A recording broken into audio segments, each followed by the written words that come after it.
broadcast is now starting. All attendees are in listen-only mode.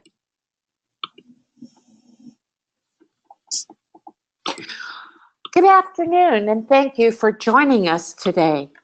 I'm Irene Varley, Director of Education for the Dibble Institute, and today's relevant topic is teen sexting, cyberbullying, and adolescent relationships. Joining me from Dibble on this webinar is Kathy Guidry, the wizard behind the curtain who engineers the technical side of things. Thank you, Kathy. You're welcome. Glad to be here. Some of you may recognize Kathy as our customer service and training manager who answers the phone for people calling in for either orders or information. And then our featured speaker is Dr. Jeff Temple from the medical branch of the University of Texas, who I will be introducing shortly. Just some housekeeping tips. If you have audio difficulties during the broadcast, you can stay on the webinar on your computer and phone in to hear the broadcast. The call-in number is listed on the webinar message you received with the link to join us. As you can see it here, 415 and the access code. As a reminder, you are muted as an attendee. Now, we anticipate you will have questions or comments for Dr. Temple. As questions come to mind, please jot them down during the presentation, and we will have a Q&A following the presentation in which you can directly submit your questions in the question box on your control panel. Just give you a minute or a second to look that over. Do you see the question area? And you can just expand that, and that's where you would add your questions. If you should if we run out of time and your question isn't answered, we will be sure to address it directly with you after the webinar. But as a reminder, this webinar is being recorded, and if you wish to listen again or send it on to a colleague, you can find the recording on our home page on our website. And also you can look for any other archived webinar recordings to see what you may have missed in the past.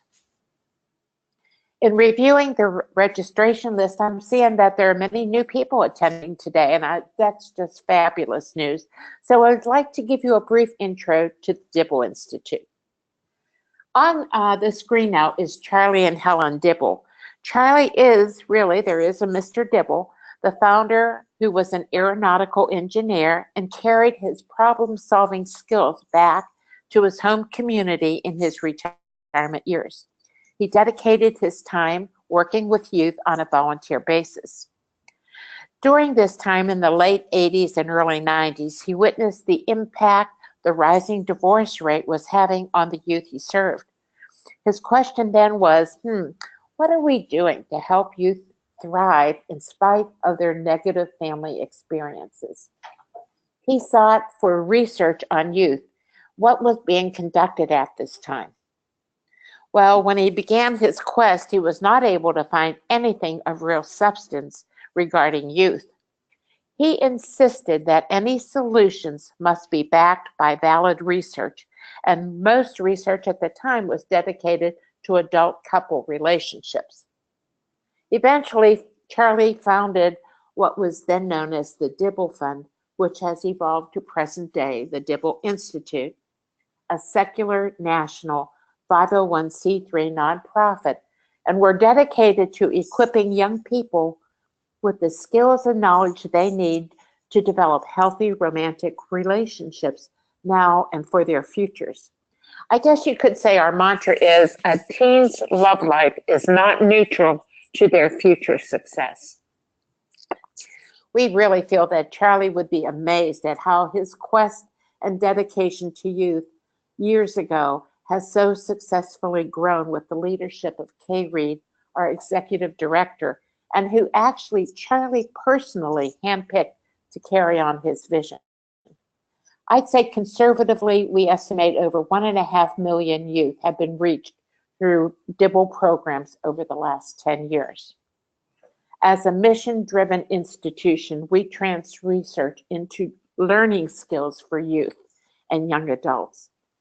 I encourage you again to visit our website to view all the research-based materials we publish to help you and your partners serve youth and young adults.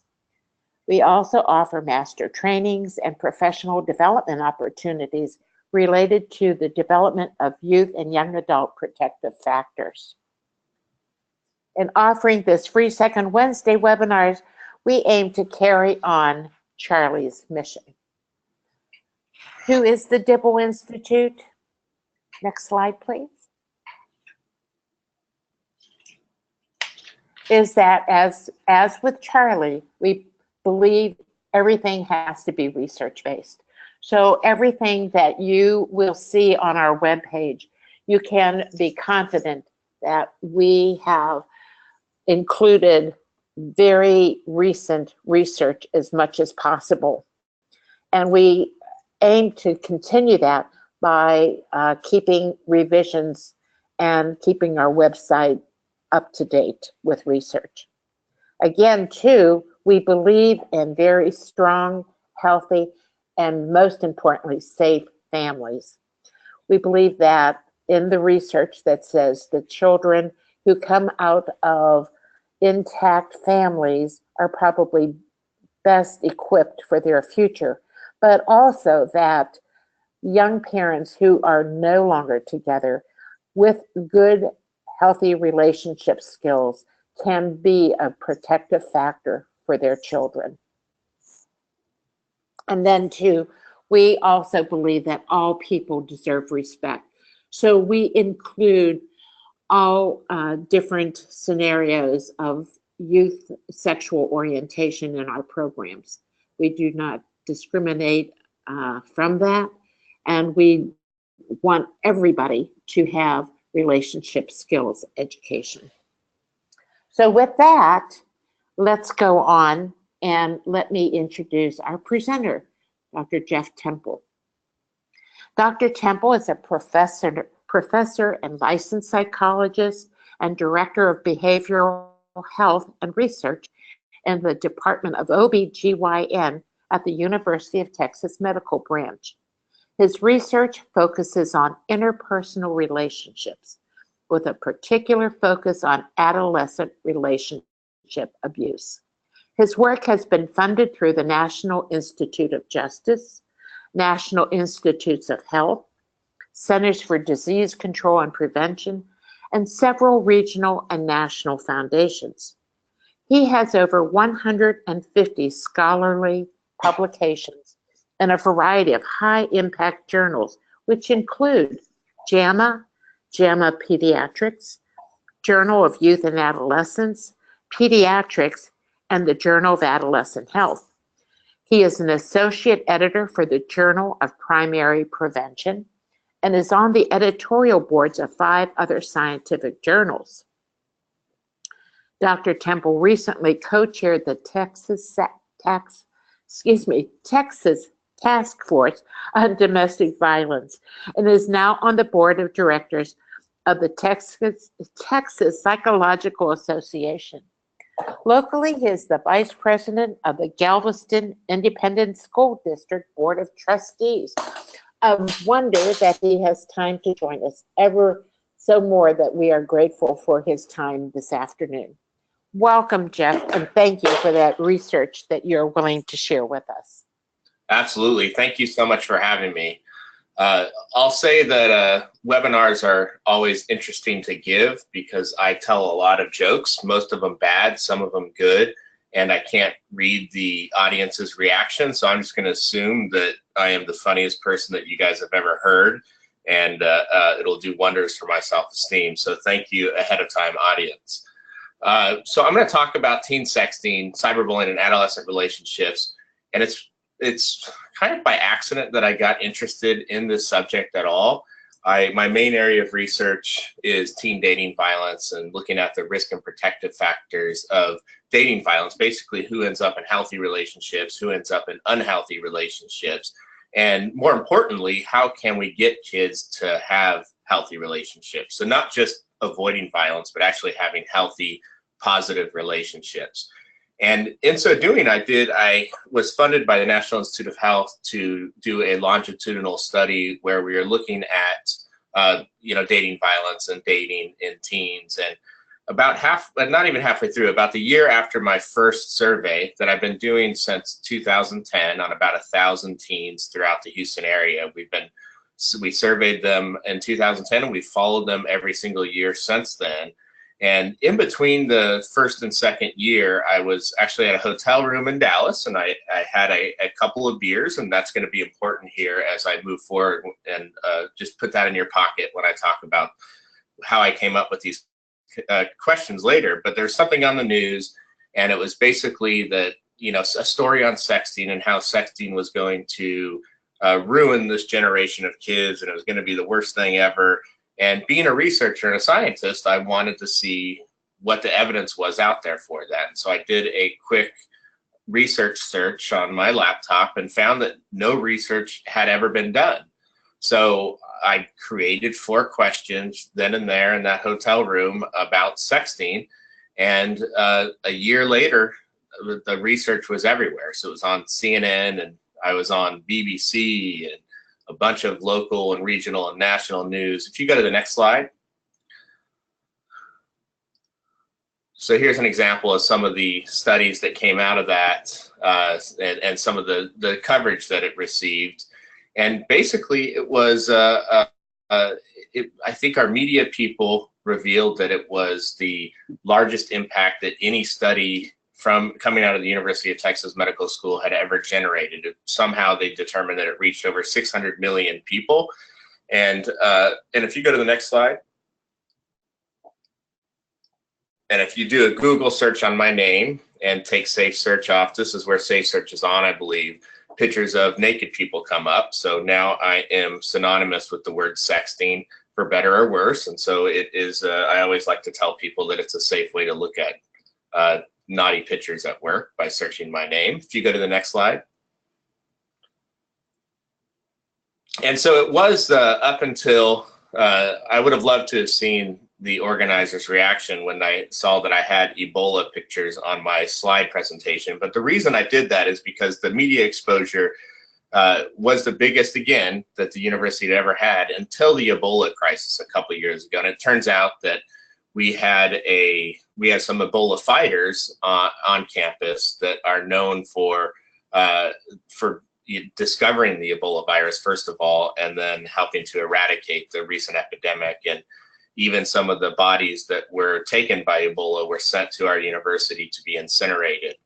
And so my hope was, and if you go to the next slide, my hope was that there was that nurse who was quarantined in Maine for coming back from Africa. They were afraid she would have Ebola. My hope at that time was that she would sex someone and that we could corner the market on media, both from sexting and Ebola, but she didn't, unfortunately. And if you go to the next slide.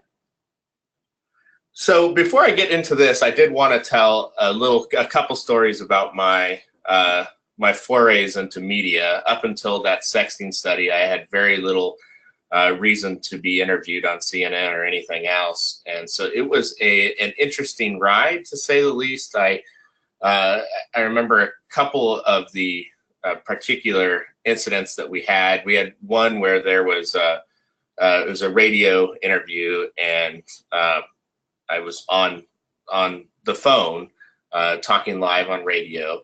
And there was the gentleman, the radio producer was on there talking about he introduced me, and then he went and did like basically a 2-minute monologue about a story. And the story was about a kid who fell on a basketball court, who scraped his knee, and mom took him to the doctor, and the doctor sent him home, and he later ended up dying. And I'm thinking, what the hell does this have to do with sexting? Why does he have me on? And then about a minute into his monologue, I realized that he thought I was there to talk about sepsis.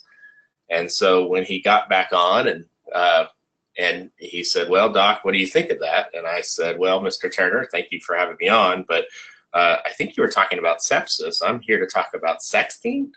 And so he tried to cover his tracks and then said, "Well, yeah, but I know. What did you think of that though, and I'm thinking to myself, I don't know, I don't really like blood.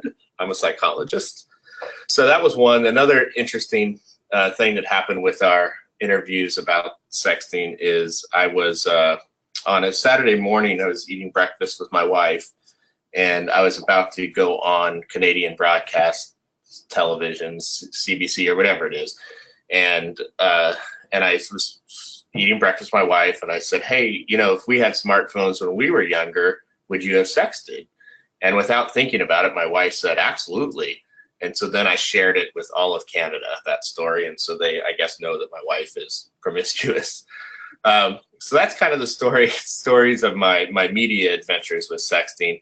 But it came after that, a lot of things started to blow up with social media and sexting, and researchers and people offering their opinions of what's going on with today's generation. And there was a really interesting article that came out in The Atlantic just a few months ago called "Have Smartphones Destroyed a Generation?" And basically the author there argues that because kids are interacting with other kids on smartphones, that they are not becoming independent, they're not dating, they're not hanging out with friends in person, they're not going to the malls like previous generations, they're not getting their driver's license until they're 18 or even later than that. I certainly have an example from my family. I have a 13-year-old son and a 15-year-old daughter, and for the longest time, and still to this day, my daughter will FaceTime one of her best friends who happens to be her neighbor, and they'll play music together. And I'll ask, why don't you guys just go over and hang out and play music in the same room? And they look at me like I'm crazy. Like, why would I suggest that? This is perfectly fine. We're playing music and talking to each other, and we're in the comforts of our own room. And yeah, we can't really argue with that. But there is this sense that the smartphones, that people have become overly reliant on their smartphones, these teens, and that we're starting to see some anxiety and depression among this generation increase. And a lot of folks are blaming that increase on basically the staying in the room, distress looking at smartphones and so forth. So if you go to the next slide. And we do see things like cyberbullying, and we hear some scary stories about suicide related to cyberbullying. There was a case, actually, if you go to the next slide, there was a case here in Galveston County last year where a young lady was cyberbullied and then ended up killing herself in front of her parents. And that struck off. This was a series of stories that came after that related to cyberbullying. And so that kind of woke up this area in terms of the importance of cyberbullying. There's the Trevor Project, which was the young man at Rutgers that was I think it was his roommate or someone, a college dorm resident that outed him on social media. He ended up killing himself. And so there's certainly these very scary stories that are related to this new way of interacting and communicating with people. If you go to the next slide. So in talking about texting, and it's basically the preferred form of communication for teens. So we know that over 22 billion text messages are sent per day. That's not sex. That would be a heck of a lot. And that kids between the ages of 12 and 17 text about 60 times per day. Basically, this is the way that they prefer to communicate with friends. It's or Snapchat or through other social media platforms. But the calling friends is really not done, as you guys probably know. And certainly kids do not email each other. We found out the hard way in the middle of a study where we were trying to contact kids and no one ever responded to us, and then we realized that we were old and stupid. They also don't use Facebook, which we also learned the hard way. So a lot of kids are texting. If you go to the next slide, and it's not going away. So this data is pretty recent up here. But if you look at how many teens have smartphones, especially compared to just a few years ago, it's basically all of them. even our cell phones especially, but even in low-income cities and communities, it's close to 100% of teens have some form of smartphones, or at least access to smartphones. So this problem is not going away. And I say problem pretty, you'll hear me later on in this talk why I don't necessarily think it's a problem. So I should be careful with my language, but when we're going to see this, we're going to see new ways that kids interact, but it's not going to go back to the way that it was in prior generations. If you go to the next slide. So Snapchat is, for those, I'm sure most of the people on this webinar know, it is a way to send messages that will disappear over time, a predetermined set of time.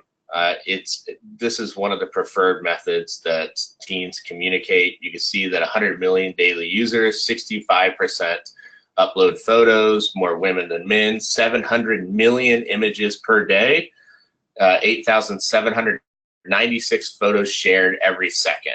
Now, certainly not all of those are naked pictures, but a probably good proportion of them are. I think when Snapchat first came out, people couldn't understand why anyone would use it other than to send naked pictures. But in fact, it is the preferred way of communication. It's, it's stuff disappears. It's a good way of telling stories. You don't have to store the photos on your phone, and all your friends are connected to it. They have fun ways to encourage kids or manipulate kids to check every day and to Snapchat their friends every day, such as streaks. Like if you Snapchat someone 10 days in a row, you get a certain tag or something like that pin that's on your Snapchat profile. If you go to the next slide. So Instagram is another slide's a little bit difficult to read, but it's basically another preferred social media platform. And you can see the use of Instagram has skyrocketed from 2010 to 2017, now with well over 700 million users. My guess is now in 2018, it's probably 1 billion users. So about a good percentage of the world's population is on Instagram, and a substantial number of them are teens. And to reiterate what I said earlier, Facebook is for us old people. Go to the next slide. So online behavior is, one of the things I really like to emphasize about this is that teens do not see a difference between online life and their offline life.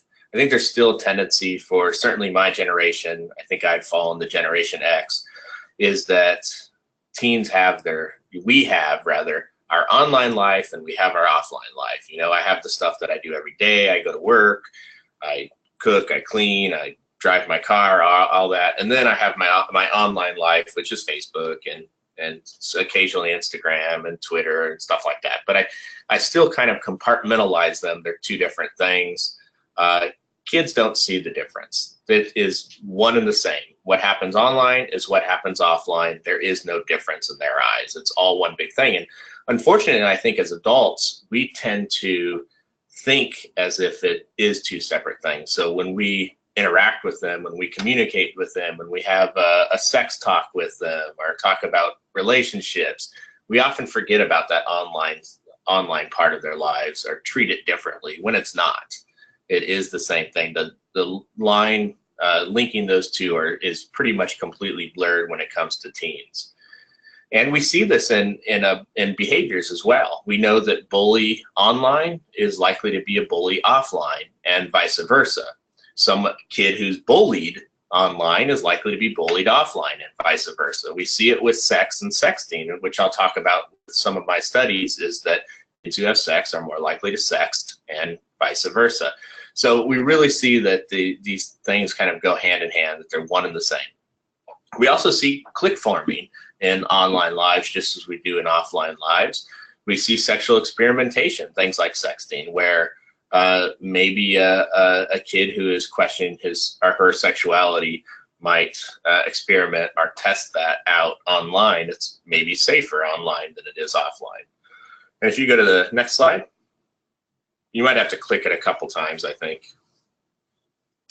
So here's a study that we did looking at kind of what we just talked about the relationship between online and offline behavior, and we looked at the relationship between traditional dating abuse and cyber dating abuse. So traditional dating abuse is, things like physical dating violence, psychological abuse, and then cyber dating abuse is often not a distinct form of dating abuse, more just a way that teens, a vehicle by which teens perpetrate or are victimized by other forms of dating abuse. So things like posting mean stuff on social media about your boyfriend or girlfriend, or demanding passwords to their phone, or threatening them to send them a naked picture. If they don't, they'll tell everyone that she's a slut, or making them send a picture of where they are to prove that they say where they are. So those types of things. And basically what we found out was that that kind of what we talked about before is the online and offline lives, they can't be separated. The kids who were dating abuse perpetrators online were likely to be in person, and that related not just cross-sectionally at the time of the incident, but over time. So in-person dating abusers were likely to be cyber dating abusers a year later. If you could go to the next slide, please. So a thing about the online lives that does complicate things is that there is an anonymous nature to online behavior. So there's a lot of apps, in fact, where you can bully someone without revealing your identity. A schoolmate, you can post questions like, is Samantha hot or not? And is Brian the fattest person you've ever seen? And that can go out to basically a whole set of folks, and no one knows who asked the questions, and no one knows how you answer. So now if I'm Brian and I'm worried about my weight and 90% of the people say that I'm fat, that's going to hurt me. Of course it is. And there's a certain level of removal if you're those cyber bulliers, where you might not even realize what effect you're having on it, because you're not getting to see the nonverbal reactions that Brian might be having, the fact that he might be sad. So you don't get that, and it's also feels a little bit distant, like no one's going to know it's me. I get to say mean things, and nothing bad's going to happen. So it's a different game. And you could also look, just as not that you need more evidence, but look at the bottom half of the internet. And by that, I mean, look at the comment section of any article that has ever been published.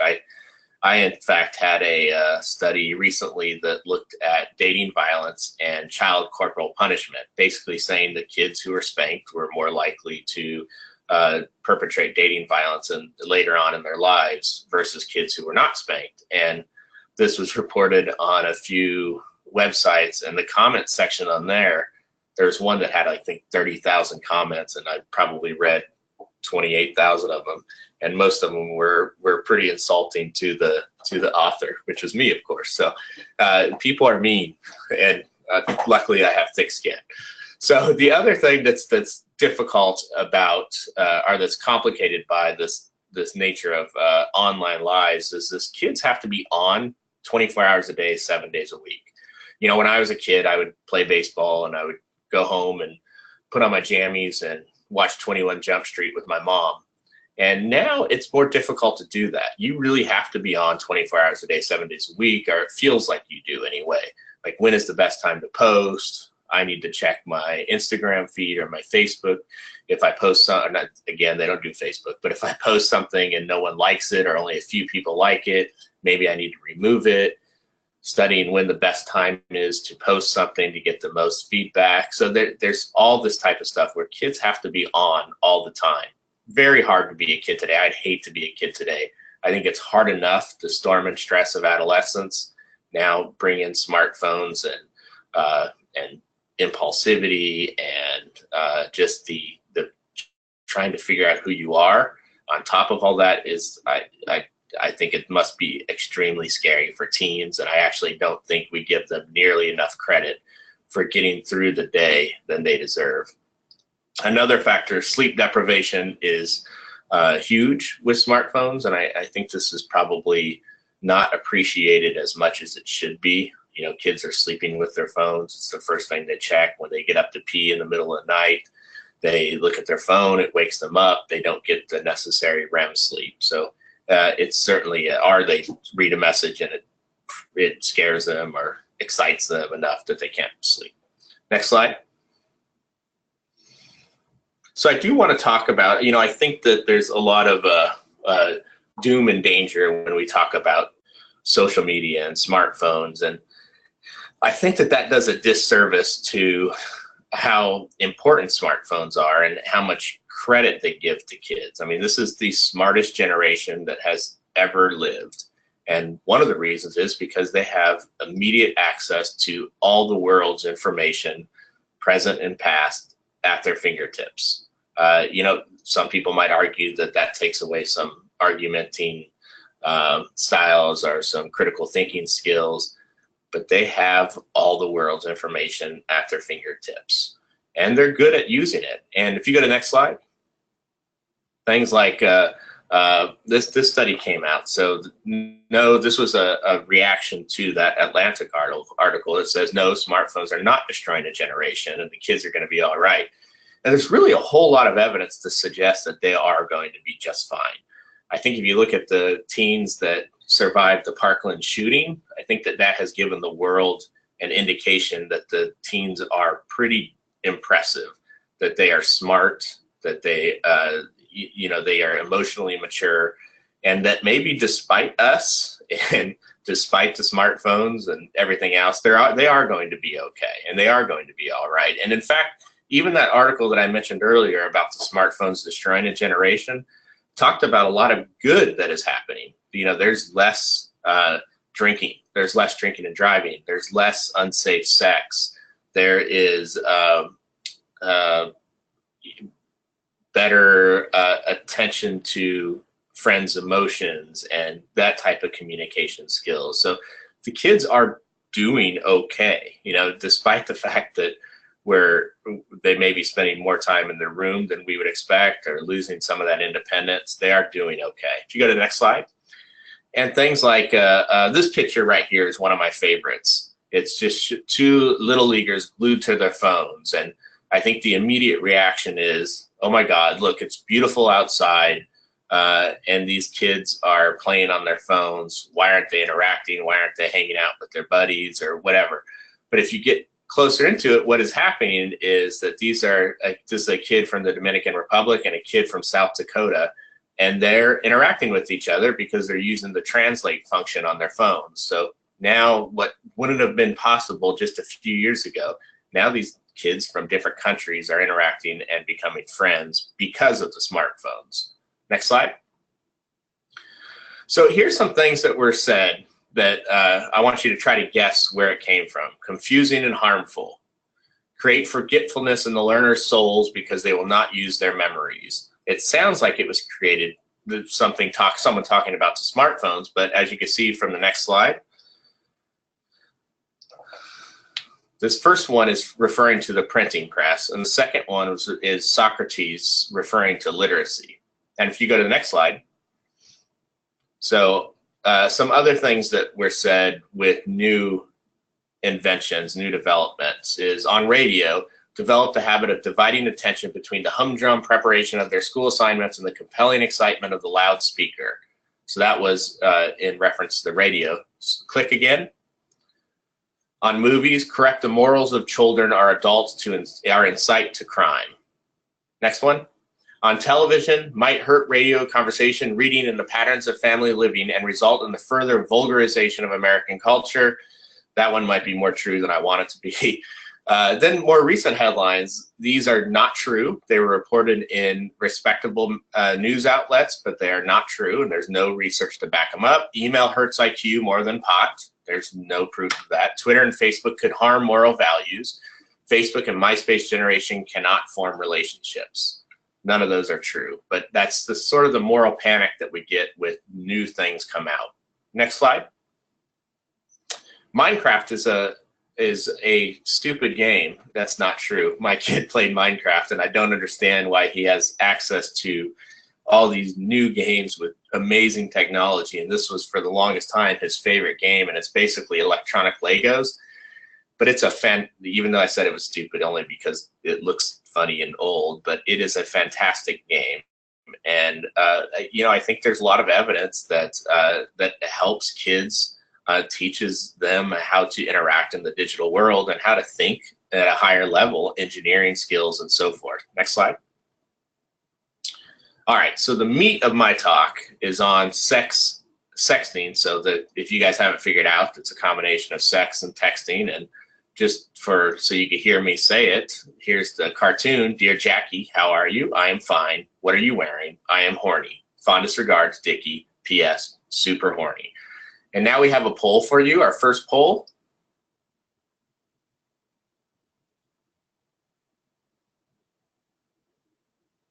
And it is, on average, what do you think the prevalence of teen sexting is? Select one of the following: 3%, 7%, 15%, or 35%.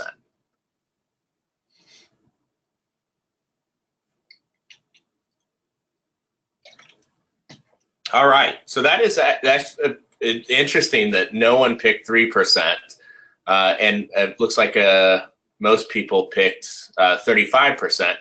And in fact, none of those answers are necessarily wrong. It was a bit of a trick question because we recently did, if you go to my next slide, we recently conducted a meta-analysis where we looked at the prevalence of sexting behaviors among youth. And so this was just published in JAMA Pediatrics. And what we found was, a meta-analysis is, for those that aren't familiar, we collected basically every study that's ever been done on sexting. And at this time, it was 39 studies. That comprised 110,000 adolescents, anywhere from ages 12 to 17.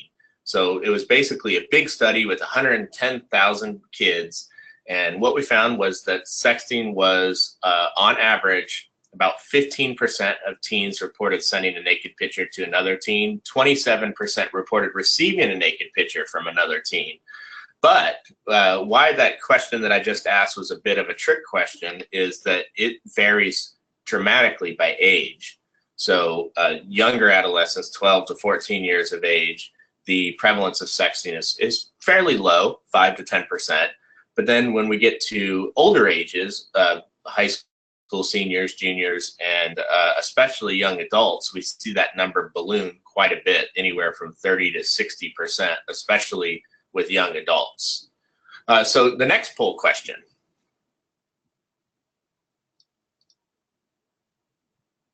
So who sexts more?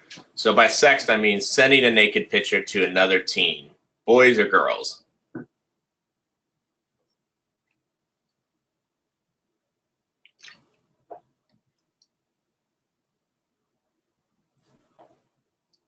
So girls send sext more than boys, according to our poll results. 76% of y'all pick girls, 24% pick boys. That's an interesting display, and I think that is typically what folks think when they think of it, right? Is that girls are the ones sending the naked picture, boys are the one requesting. Certainly to the latter point, boys are the ones requesting more often, but through our meta-analysis, we saw no difference between who sends a naked picture between boys and girls, that they sent it at fairly equal rates. So so boys are sending them too, and girls to a lesser extent are requesting them. Next slide. So the public health importance of sexting. So is it important? And I'm going to answer before I get to the end and say maybe, that maybe sexting is important from a public health standpoint. So if you could click on that again, there was when Dungeons and Dragons came out in the early 80s, I forgot to include this video, but it's basically a video here. It doesn't work, so please don't click on it, but it's basically a video that shows how Dungeons and Dragons, when it came out, that it was getting people to devil worship and related to suicide and all these terrible things, and none of that was true. And if you go to the next slide. So we saw that with Pokemon Go as well, that it's taking tech into dangerous, uncharted waters. And if you go to the next slide, and what we know is that no one plays Pokemon Go anymore, and all this was for naught. There was this persistent myth of stranger danger that people were going to lure kids into dark corners through the Pokemon Go app. In reality, that didn't happen. I think maybe one person died falling off a cliff trying to find a Pokemon Go. That was terrible and sad, but it's not an example of people luring kids into bad situations. And so that's what I mean by this moral panic. And if you click on the next slide, is that I think that there is this sense that with this new generation or this advent of smartphones and sexting, and that it is scary. In fact, when I came into this research, I came into it as sexting is a risky behavior, that it's something that's going to be related to bad stuff. And doing some of the research, and I'll talk about that in a second, that part of it has not panned out. That it doesn't mean that if a kid sexts that they're a bad kid or that they're in for a life of crime. It is a fairly normative, notice how I didn't say normal, but it's a fairly normative behavior that a lot of teens and young adults are doing. And it's very similar to, and so I guess what I'm saying is I don't think it's this generation is particularly bad because they're sexting. I think that had smartphones been around in the 1600s, we would have seen sexting via smartphones then. You know, a lot of my generation had the Polaroid picture, and then you had some time to take the photo, get it out of the camera, shake it until it develops. And in that time, you could probably think, man, maybe I shouldn't share this naked picture of myself with someone.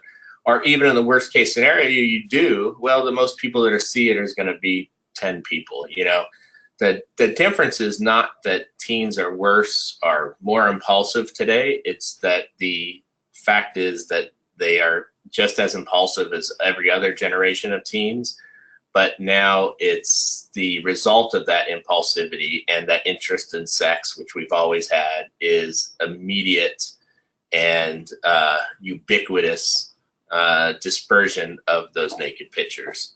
So we on the screen now is something I wrote, a primer on teen sexting, and basically in that I make the argument that it doesn't, you know, your kid is not bad if they sext, but it offers an opportunity to talk to them about safe sex and healthy relationships and healthy sexuality and so forth. So, and then we have an edited book that just came out. You can buy it now, and I think I get 8 cents for every book that's sold.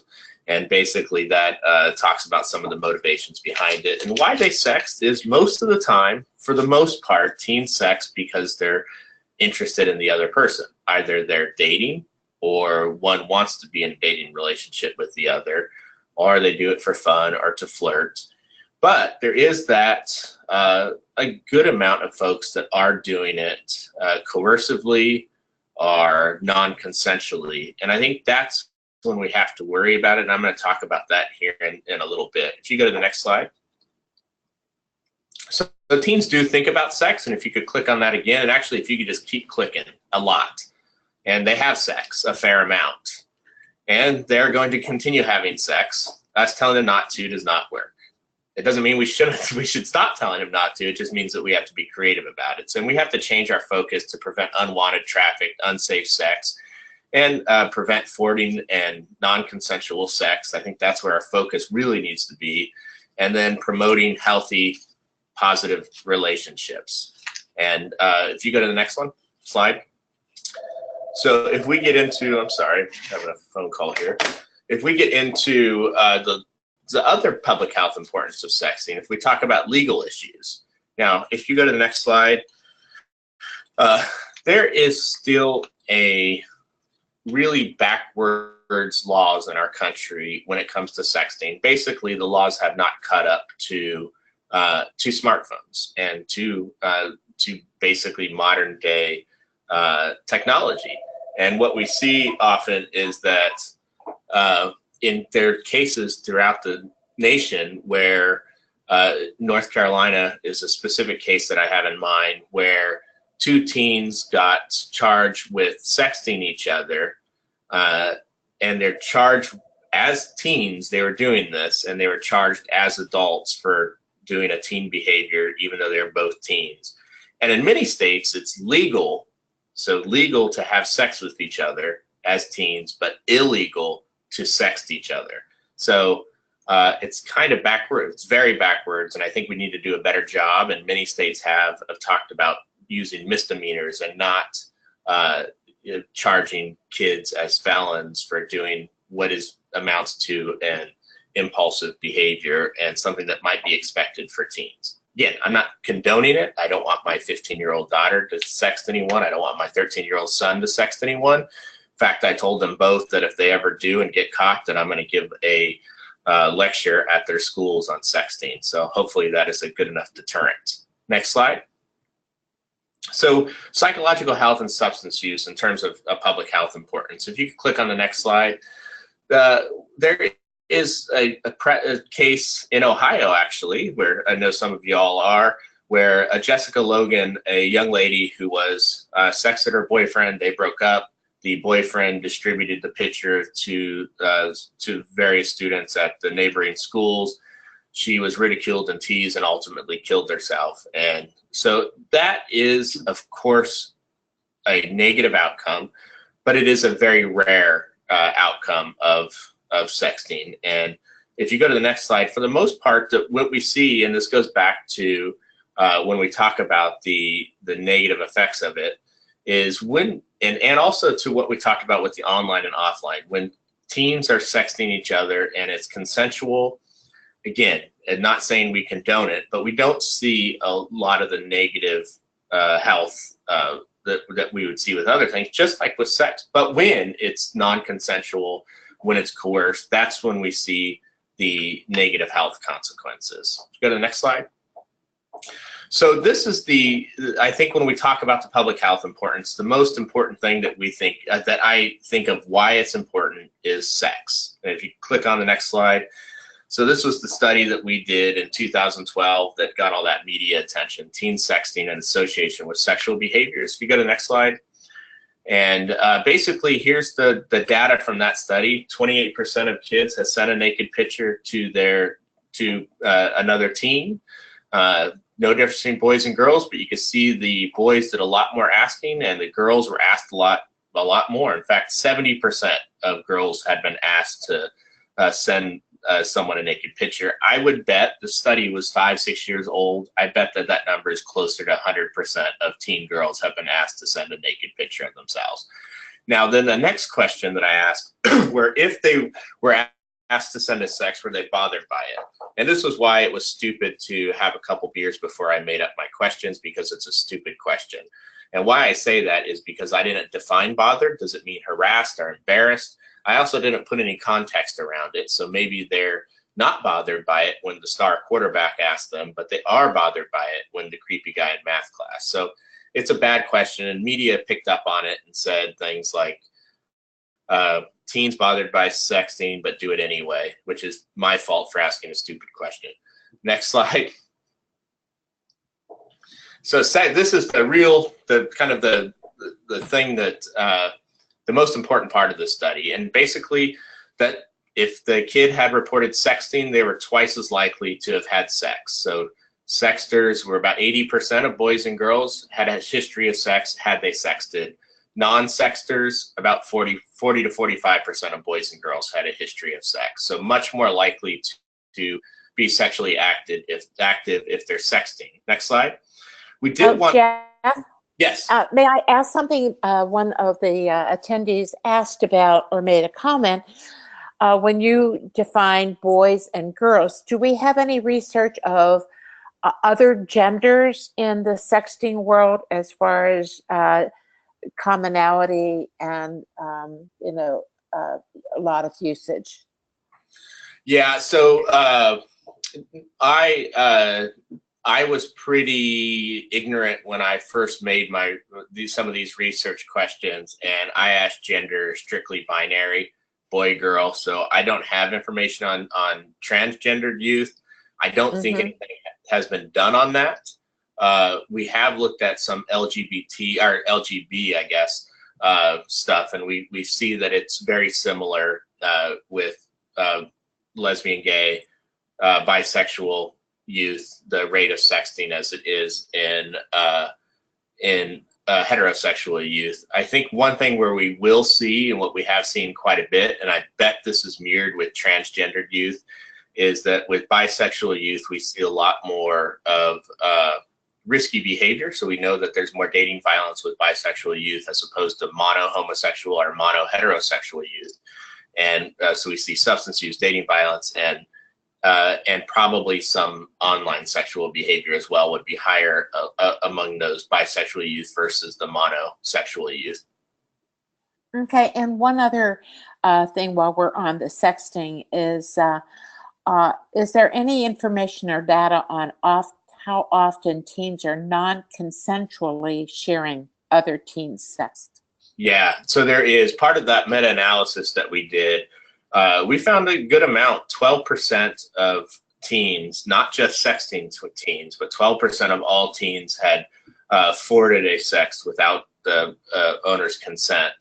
And we know that a lot of people are receiving unasked for sext as well. So I think that's where the focus should be on. When we talk about sexting with teens, I think we should do a lot less talking about no, no, no, no, and more about fitting under the umbrella of healthy relationships and asking consent. Mm-hmm. Okay. And Thank you. I know we only have 9 more minutes, so I'm gonna speed through this next couple slides and open it up for questions.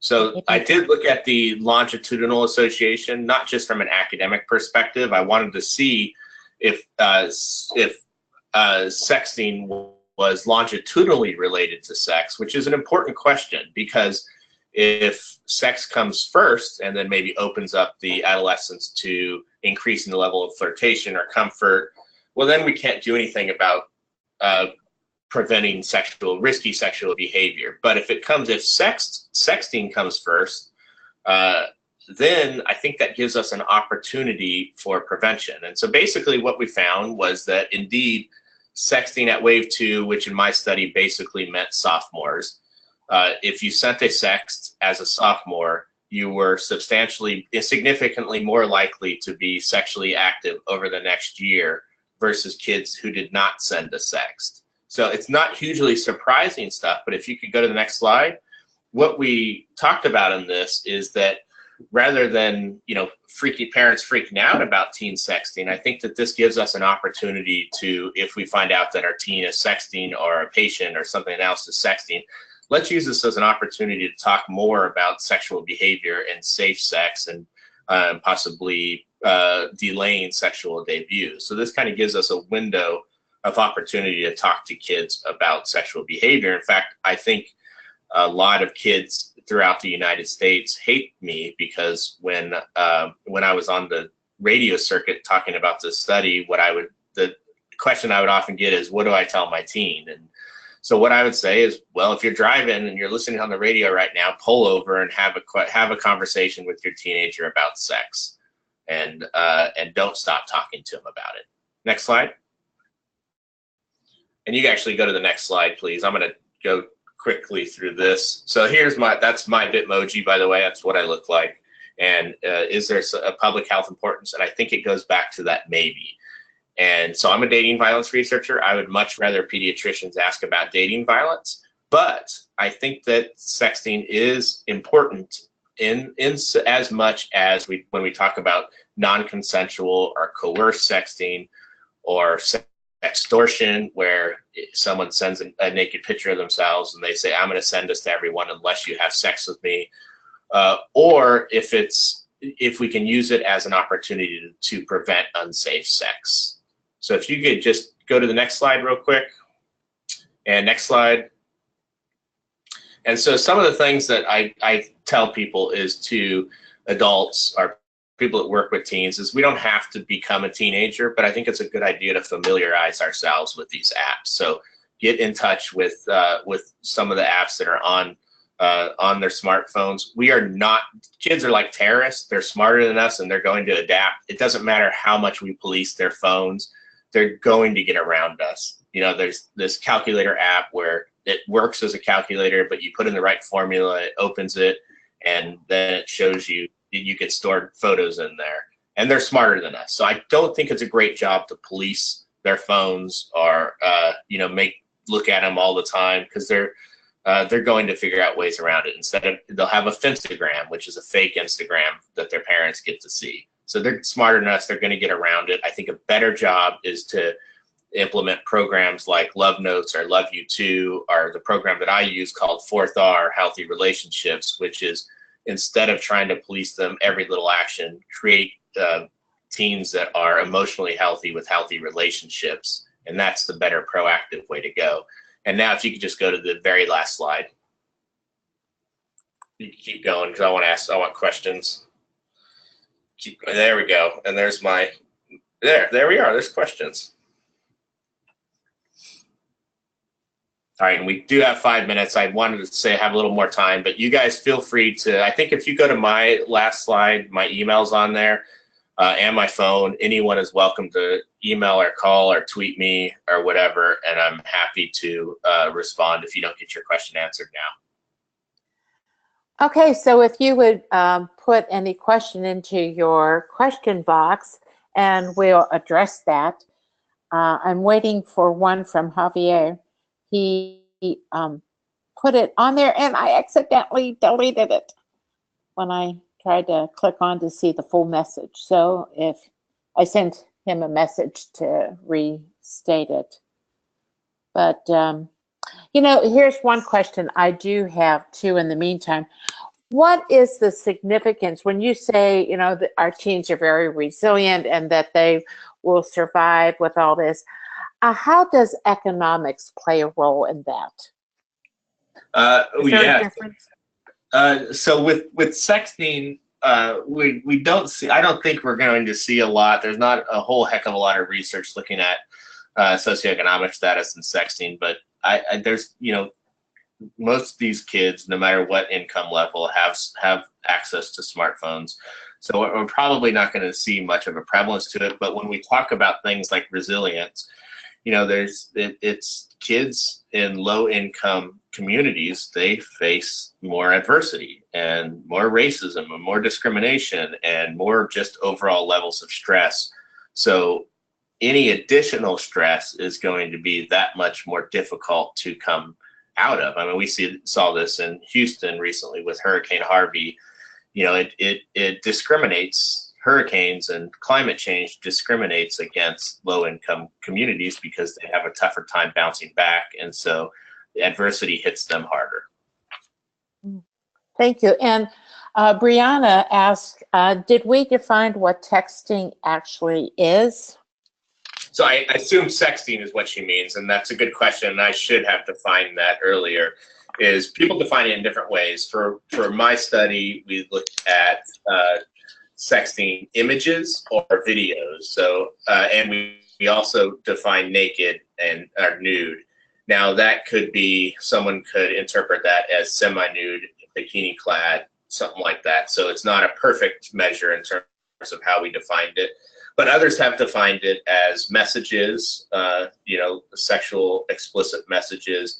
I'm not so worried about sexually explicit messages because there's no who cares if someone forwards that? You can say it wasn't you. There's no incrimination from a picture standpoint. It's not illegal, all that sort of stuff. So I think images are more important, but people have defined it in different ways. Okay, great. And here's another one from Jermaine. What about adults that facilitate youth groups? In this age, are we allowed to be their friends in the digital era? I personally try not to associate my personal social media accounts with those associated with my work, but times have changed and more people are doing it.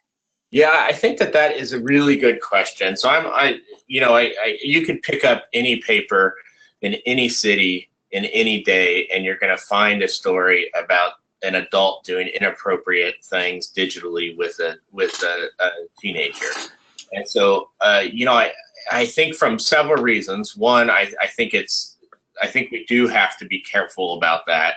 Not text teenagers. We certainly have a rule in our school district where teens are not permitted to text where teachers are not permitted to text their teens. But Jermaine is right in the sense that this is how they communicate, and so how do we get around that? I think a smart thing to do is to create a professional web presence that that you can use that profile to communicate with youth, but certainly to separate your more personal web presence from that. Okay, and one last one. I'm a health educator for 9th graders. What are the top 3 concepts I should educate my students about with sexting? Yeah, it's a great question. Healthy relationships are the top 3. Let's talk about that in terms of communication skills so that they can negotiate, refuse, delay, all that sort of stuff, and everything that goes along with healthy relationships. I will say this about sexting specifically, and this will help you with your health education, is teens do not like to be told, as you know, what to do and what not to do. And so how I often approach sexting with teens is, rather than saying, hey, you shouldn't sext because you're not going to get into the college or the job that you want, because they don't believe me. If I say that, I lack any credibility, because their friends are sexting, they may be sexting, and nothing bad is happening to them. So I approach it a little bit differently and say, how many of y'all are going to wear your seatbelt when you drive home, whether you're driving or your parents are driving? And almost everyone will raise their hand. And then I say, why? The chance of you getting in an accident is near 0%. So why are you going to wear your seatbelt? And invariably they say, well, just in case. And I think then I try to bring it back to sexting, the just in case something bad happens. Okay. Well, I think our time is up. I hate to delay our ending, and people need to go different places. So thank you so much, Jeff. And for those we haven't answered questions, we will answer them directly to you via email. Kathy, you have something to say? Oh, I'm sorry, Jeff. Did you have anything to say? I don't. Just thank you guys for listening. Thank you for having me. And please don't hesitate to email me if you have additional questions. All right. Thanks, Jeff. Yeah. Kathy? Thank you very much, Jeff. We appreciate that. It was a great webinar presentation. Just like to invite all of you to keep in touch with us by visiting our website at dibbleinstitute.org. You can subscribe to our newsletter. You can see that link on our website, and it will keep you up to date with things going on in the relationship education field, as well as grant information, as well as what's going on in Dibble. Follow us on LinkedIn. You can email us at relationshipskills@dibbleinstitute.org. And I'd love to chat with you. You can call me at the 800 number, and I'm the person usually on the other end. I'll be glad to direct you to the right person on our staff or to help you myself. We know that you all are very busy right now with the end of school. We know that there are lots of grants that are being written, and we ourselves are very busy at Dibble, and we appreciate all of you reaching out, especially at the end of the year, to all the youth. So we are inviting you, one, because it is June is the Mental Health Awareness Month. So we invite you to look at an archived webinar that we had in March of 2016 called Effectively Addressing Trauma in Healthy Relationship Education. And this webinar was put on by Carolyn Curtis, the author of Mind Matters, which is our newest curriculum. This way you can look at it and watch it whenever you would like. We'll be sure to get the link on our website and send it out in an email to all of you. So for now, thank you so much, and we look forward to meeting with you again in July. Y'all have a good day. Thank you, Kathy, and to all of you, thank you so much for your questions and comments, and we'll be getting back to you. Thank you. Goodbye.